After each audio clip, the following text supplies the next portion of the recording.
Good afternoon.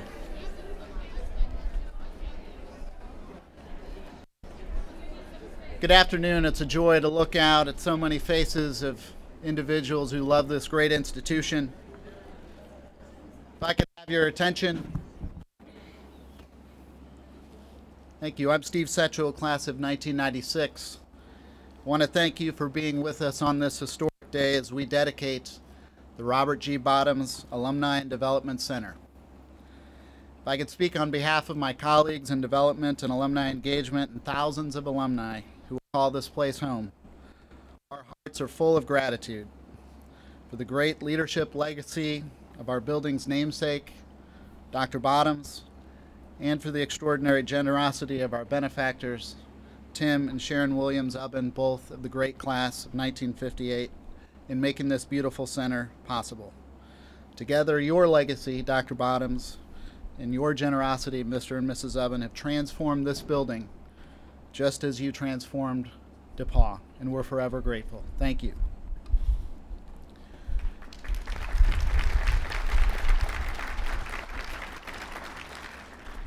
This beautiful space, centrally located across from admission, the Inn at DePauw, and of course Marvin's, will be a campus home for our alumni for generations to come.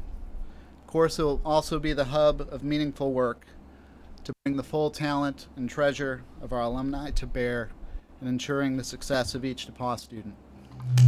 For the first time since 1996, our development and alumni engagement teams will be collaborating under one roof. And not only are we under one roof, the roof doesn't leak. And there's no duct tape on the windows. So we could share many charter house stories. And by the way, the charter houses never look better than it does right now. But at this moment, we only have gratitude and anticipation for a bright future of this great university, made possible by our alumni and the good work to be done in this building in the days ahead. With that, it's my pleasure to introduce DePauw University's 20th president, Dr. Mark McCoy. Thank you. Every great university is built over time and by its own alumni, and DePauw is no exception. Notwithstanding friends like Edward Rector and Washington C. DePauw himself, who made truly remarkable differences in the life of this institution, it is those who studied here and then over time realized what a debt of gratitude they owed to that education, who make DePauw a great place to learn, live, and work. And it is our alumni to whom this building is dedicated.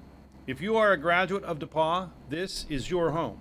This place is here for you to gather together, share memories, reestablish connections, and make plans for the future. Here, the future of our university is being made. Here, a dedicated and skilled staff is working to help you partner in our work to ensure the success of each student at DePauw. I invite you to make use of this building in every way possible. What we do here will determine the future of the rest of campus, and it will touch the lives of those students who have yet to enter it. As you tour this building today, make sure you look for the names on its conference rooms and social areas. They reflect a few of the many alumni leaders who were influential throughout our history. Civil rights legend, Vernon Jordan. Nobel laureate, Fred Murad. Early international students, Sutimi Chinda and Amaro Sato. And women's suffrage leader, E. Jean Nelson Penfield, among others. Among those influential alumni is one of our guests today, diplomat and class of 1963 alumna, Karen Zonig Abuzai.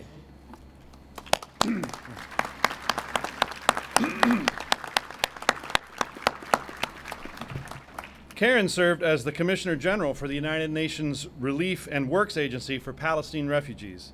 Please join me in welcoming back Karen.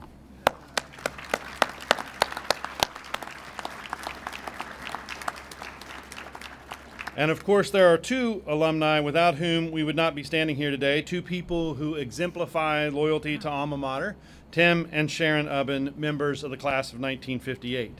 Anyone who has paid any attention to life at DePauw over the past 30 years knows the Ubben name quite well.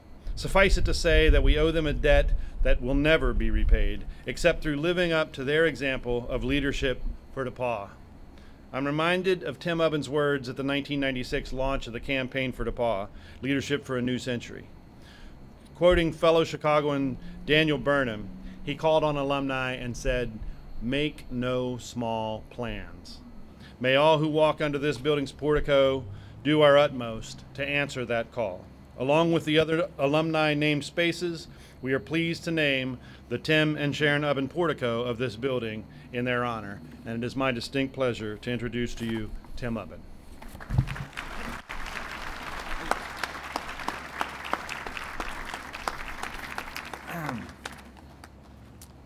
Sharon and I add our welcome to all of you for this dedication of this wonderful building. It's a great day for DePauw. As you know, this building replaces the Charter House. And first of all, I offer my sympathy to all of you who toiled at the Charter House for all these years. I was wondering the other day, which was in worse shape, the Charter House or the Acropolis? Before I introduce Dr. Bottoms, I'm pleased to welcome the whole Bottoms clan here today.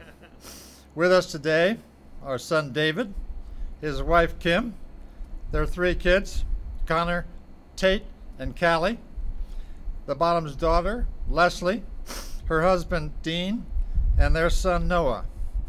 And I'm particularly happy to welcome back our wonderful First Lady of 22 years, Gwen Bottoms. Let's hear it for the Bottoms clan.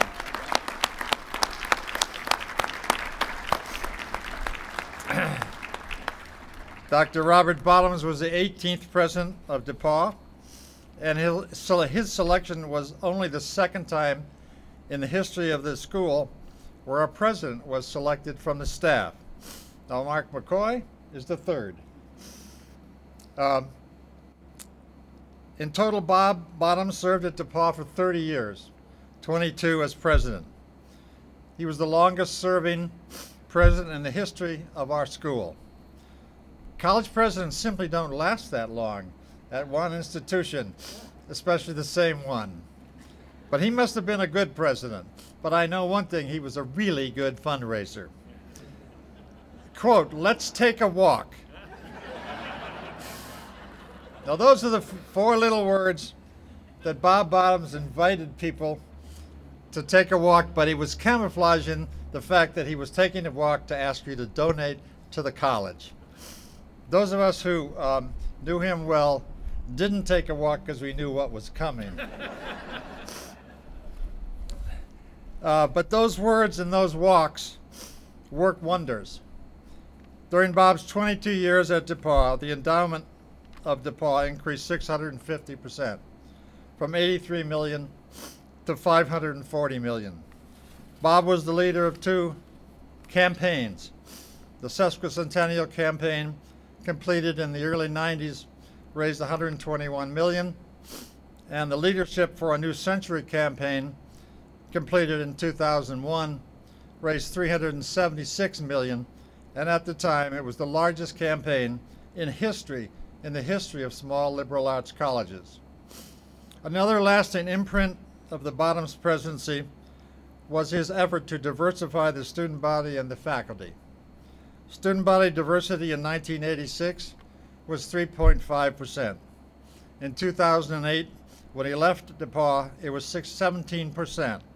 Bob brought 2 posse programs to DePauw in 1986, and he brought the posse program to DePauw in 1896. No. You're not that old yet, are you? In 1990, and DePauw was the first college to take 2 posses each year, one from New York and one from Chicago. And they have been a major addition to our campus. So Bob, today we dedicate this building in your honor for your very significant contribution to this school for many, many years. This building could simply not be named for anyone else. Bob Bottoms.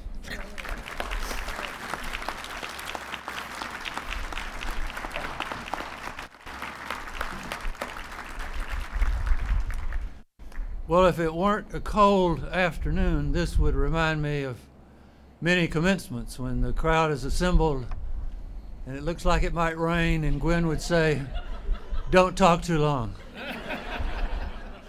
But before I start, I would like to say a special thank you to Mark and Lisa McCoy for making Gwen and me feel so welcome every time we come back to campus.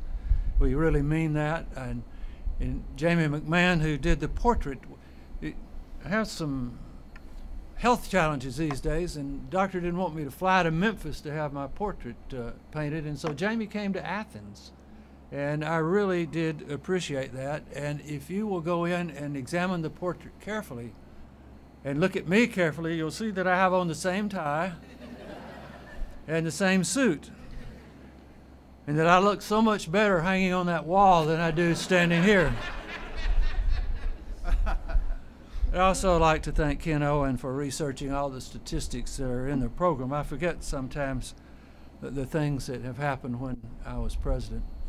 And of course, the final group I'd like to thank is Tim and Sharon Ubben for making this building possible. Everyone's alluded to Charterhouse. Everybody knew for a long time it needed to be replaced. And the day Tim called and said he and Sharon would do this as their next project, and he asked if it would be okay if he named it after me. And to tell you the truth, I was speechless.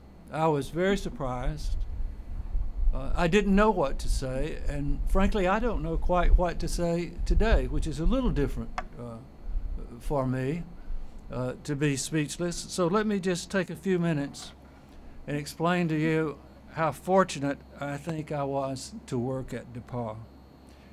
I was 34 years old in 1978, and I was ready to leave Vanderbilt, and I really wanted to work for a small liberal arts college. Robert Nelson was the development consultant for DePauw and a friend of Dick Rosser, and Mr. Nelson recommended that Dick take a look at this guy who was only 34 years old working at Vanderbilt. And Dick agreed to interview me, and he did. I flew up here, Dick interviewed me, and I took the job. And I only found out after I arrived at 34 years of age that what Bob Nelson didn't know, I had already applied for this job. And the search committee had thrown out my application. And if I'd been on the search committee, I would have thrown it out also. I was supposed to be too young and too inexperienced. But Dick Rosser took a chance and he hired me. We used Bob Nelson as our development consultant, and we were in the lower part of Studebaker Hall. We could have everybody on the staff there. We separated alumni affairs and the annual fund into separate offices. We started with Ted Sanders, a planned giving office. We did what you're doing now. We surveyed the rector scholars. In the first year or so, I was vice president for development because we discovered that we had over 3,000 rector scholars who had never been asked to make a gift to DePauw. And so we changed that. They took a walk. We took a walk, and they really did lead our development effort. We were somewhat successful in development, and on the 20th anniversary of my presidency, Tim and the trustees had a surprise party for me in Florida at mid-year. I didn't know anything about it, and Tim was the MC, and that was the first time I'd been called Bob the Builder. And I was a little surprised by that because I hadn't really thought about our administration setting out to build so many buildings, because I was really more interested in faculty development and in scholarships. But we had some building needs, and as Ken Owen documented, we were able to raise about $190 million for buildings. And if it was warm and we had time, I could take you through every building we built while I was president and tell you there was a distinctive story about every one of them. The Olin Building, the renovation of the Jew and Science and Math Building, Humbert Hall, Rector Village, the renovation of the Emerson Art Building, the Podium Center for Contemporary Media, the Manning Center for the Environmental Field Station, the Ian and Mimi Rowland Welcome Center, the Prindle Institute, the Bartlett Reflection Center, the Judson and Joyce Green Center for the Performing Arts, and the Peeler Arts Center. Now, how could we raise all this money? I say with a great deal of humility and truthfulness that it was not because of the president, but it was because of the alumni and the trustees who love this place so much. Even though Tim called me Bob the Builder, our success in fundraising was not just about buildings. We endowed a lot of faculty chairs, and we were able to enlarge the size of the faculty. We raised a lot of money for scholarships because we hoped that anybody who wanted to come here and was accepted here could. Now, how did all this happen? There were a lot of very talented people in the development office, and they worked hard. But it was the alumni who gave out of appreciation for what they experienced here. People did not give because the president was so skilled or the development officers were so sharp. They gave because they wanted to enhance the lives of students as their lives had been enhanced here. If somebody was interviewing me and said, well, how does a good development program for a college really start? The answer would be that it starts in the classroom. It starts with faculty who care about students and students who have their horizons broadened, and that is the beginning. So today we dedicate this building. It's an honor to have my name on it. And I would just say to the people who work here, the young people who work here, the annual fund, the planned giving office, the reunion classes, all these folks who work in this building will keep alumni connected to DePauw. And I would say something to the staff that all of us felt when we worked here. They're very fortunate to work for DePauw. They're fortunate to work here, and Mark knows, and I'm sure the trustees know after this weekend, that DePauw will face many challenges in the future, just like all the liberal arts colleges in the country. This is trying, and this is a difficult time, just as it was when I came in. And DePauw, like other institutions, will have to rely on the generosity of alumni and friends, and it won't be successful without them. I want to close, because I promised I wouldn't talk very long, with just two vignettes, two very brief stories that illustrate how development was done when I was the president. One of the people I really enjoyed working with was Paul Hartman. He was one of the best vice presidents for development anybody could ever have. I really loved him because he agreed with me most of the time. And Paul and I were getting ready to launch the big campaign for DePauw, and we were in what we call the quiet phase of the campaign. And Tim, you may remember we invited you down to the Chicago Club for a meeting one afternoon, and Paul and I, in all our wisdom, sat in the library of the Chicago Club, and we were trying to decide how much money we were going to ask you for.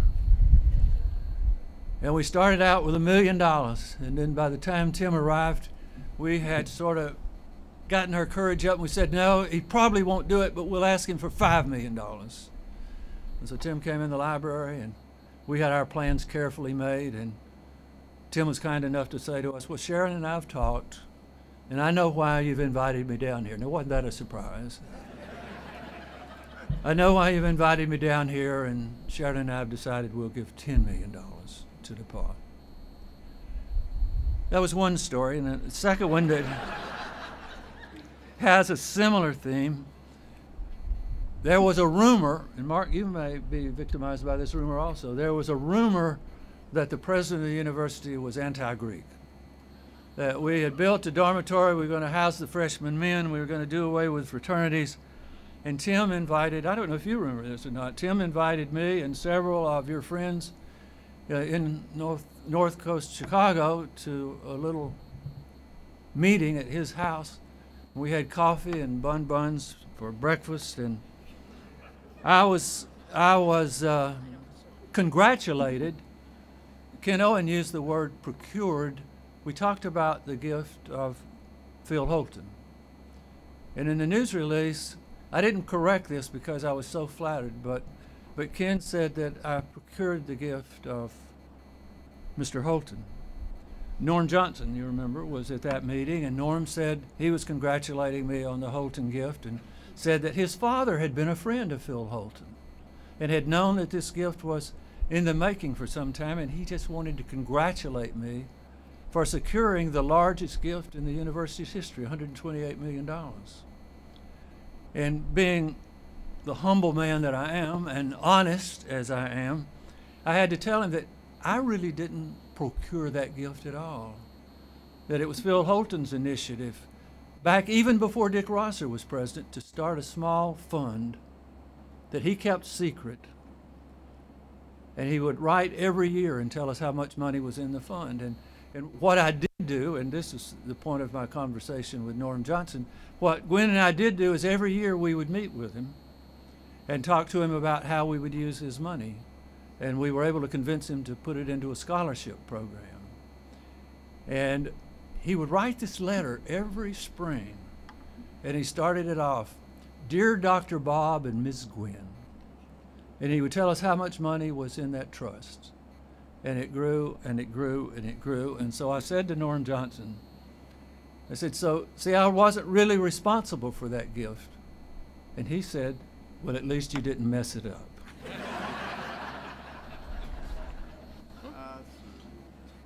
The theme of these two little vignettes is that many times people at DePauw do much more than is even expected of them. And that's happened over and over. So it's truly an honor, and I thank Sharon and Tim for this building to be named after me. And I have just two thoughts in conclusion. One is, when Marcia McKelligan and I used to teach this class on leadership, we'd have all the students read Machiavelli's The Prince, and one of the chapters, he said to be successful or to be a good leader, you had to have two things. You had to have skill and you had to have fortune. Well, I hope some of us had the skill to help raise the money, but we certainly had the good fortune to work at DePauw, and it was an honor to work here.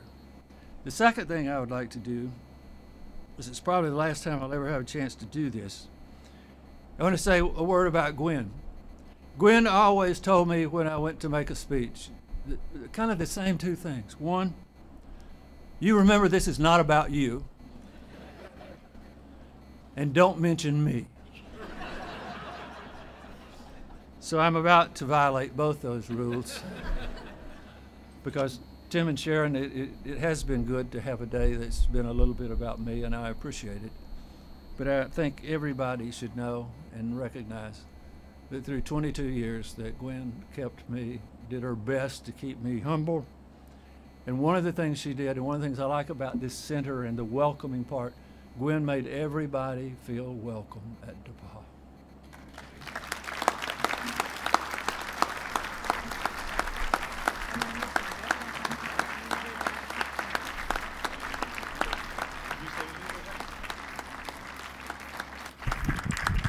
I'm going to ask Bob to stay for just a second. Just to stay for just a second. We're gonna...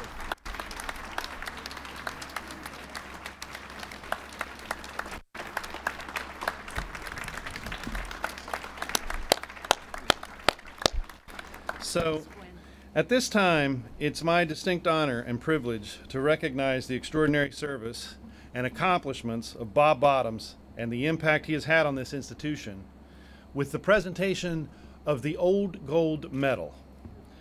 Dr. Robert G. Bottoms, the bulk of your distinguished career was dedicated to the leadership and advancement of DePauw University. You joined the university in 1978 as Vice President for University Relations. You were later named Executive Vice President, and then in 1986, you were chosen as the 18th President of this institution, a role you held for 22 years. During your tenure at DePauw, you led the drive for a far more diverse student body and faculty. You advanced the study of the sciences, arts, and ethics on our campus. You spearheaded fundraising efforts in excess of $500 million to make a DePauw education more meaningful and more accessible.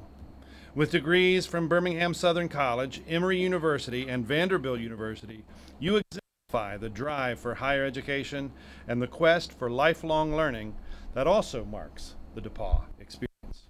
Your leadership of DePauw transformed our institution and bettered us in ways that we are still only beginning to fully understand and appreciate. For devoted, exemplary, and meritorious service to DePauw University. This Old Gold Medal is awarded to Robert G. Bottoms, the 18th president of DePauw, by the university's Board of Trustees on this 12th day of October 2018.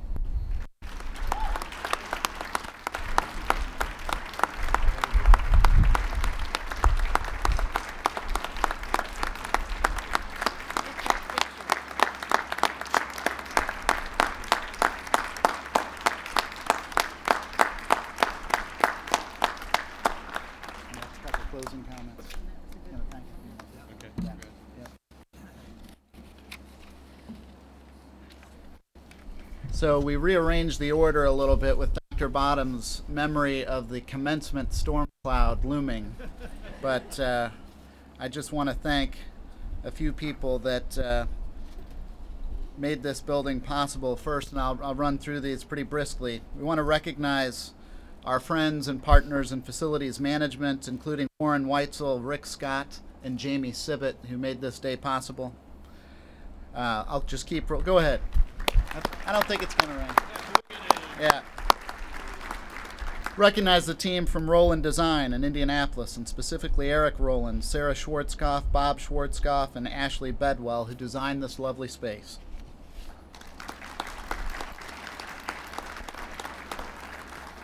Want to thank Sheil Sexton. I can see them way in the back there, our skilled lead contractor who made those plans come to life, including Kevin Hunt, Joe Agresta, Joe Koss, Brad McGee, Adam Metallic, and Brian Zentz.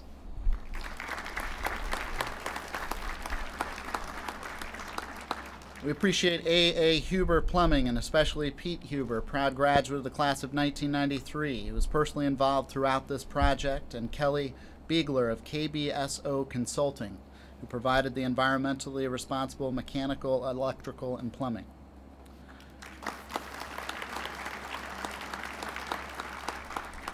We recognize and thank the team from Paul I. Kripe Engineers, especially Denny Sutherland, class of 1972.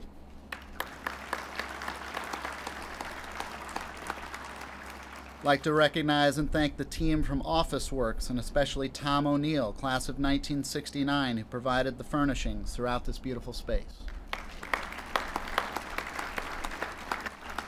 All told, there were 26 subcontractors who worked a total of 68,000 hours to complete this project in just a little more than 8 months. It looked like a time speed lapse video at times over here. Today we thank them all.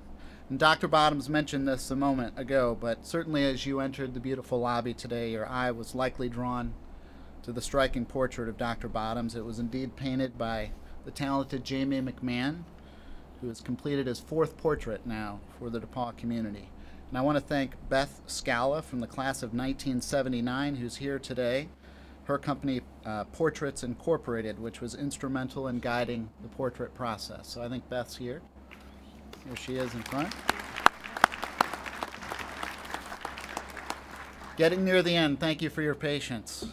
I certainly want to welcome back Melanie Norton, former Vice President of Development and Alumni Engagement. Melanie led the initial planning for this project, and we're grateful for her role in vision and realizing this center. Welcome back, Melanie.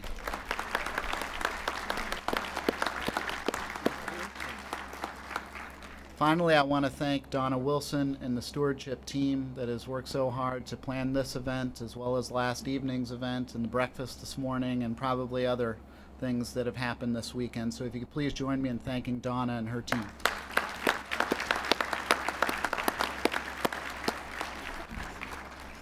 With that, we'll conclude the formal program, but I invite you to come inside. We made it, I think, without any rain. We have refreshments and tours, so please enjoy this lovely building with us. Thank you so much.